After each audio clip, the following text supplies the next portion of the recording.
Nagpasalig sa Iloilo 3rd District Representative Lawrence Defensor nga padayunon sila ang pagserbisyo pati sa mga Ilonggo nga hindi pabor sa impeachment bato kay Vice President Sara Duterte. Serbisyohan man niya suno kay Defensor pati mga hindi conforme nga mangin prosecutor sa impeachment trial. Si Defensor ang na-assign nga lead prosecutor sa Article 4 nga manag-akusar kay Duterte sa culpable violation of the Constitution, high crimes kag betrayal of public trust bangon sa pamahog kanday President Ferdinand Marcos Jr., First Lady Liza Araneta Marcos kag former House Speaker Ferdinand Martin Romualdez kag bangod sa pagpanawagan sang sedisyon.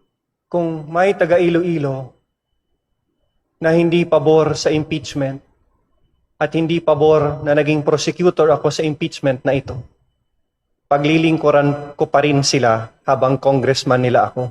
Magkasundo man kami o hindi sa impeachment na ito.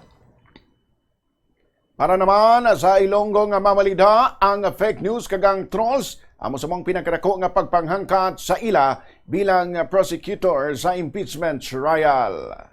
The biggest challenges that we face is fake news, trolls na mali ang ikinakalat na balita, maling ebidensya ang binabarina sa utak ng ating mga kababayan. Ang fake news at trolls, dapat matigil na yan. And this impeachment is one of the biggest step that we can take for accountability to start in this country.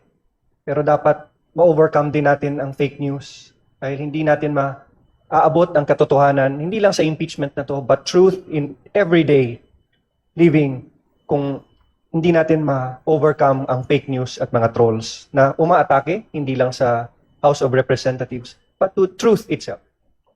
Gindayaw naman ni House Prosecution Spokesperson Representative Adyong si Defensor. Suno kay Adyong, dapat gid nga maging proud ang mga Ilonggo kay Defensor bangod maayo gid ini sa iyang trabaho bilang mamalida kag isa ini ka-effective legislator kag prosecutor. Yes. Iloilo should be proud that one of her esteemed sons, no, in the person of Representative Noy, Lawrence Defensor, is a very effective legislator and a very effective prosecutor and a very amiable person, a decent human being. You should be proud of Congressman Lawrence Defensor. Ang pahayag ni Representative Zia Alonto Adyong.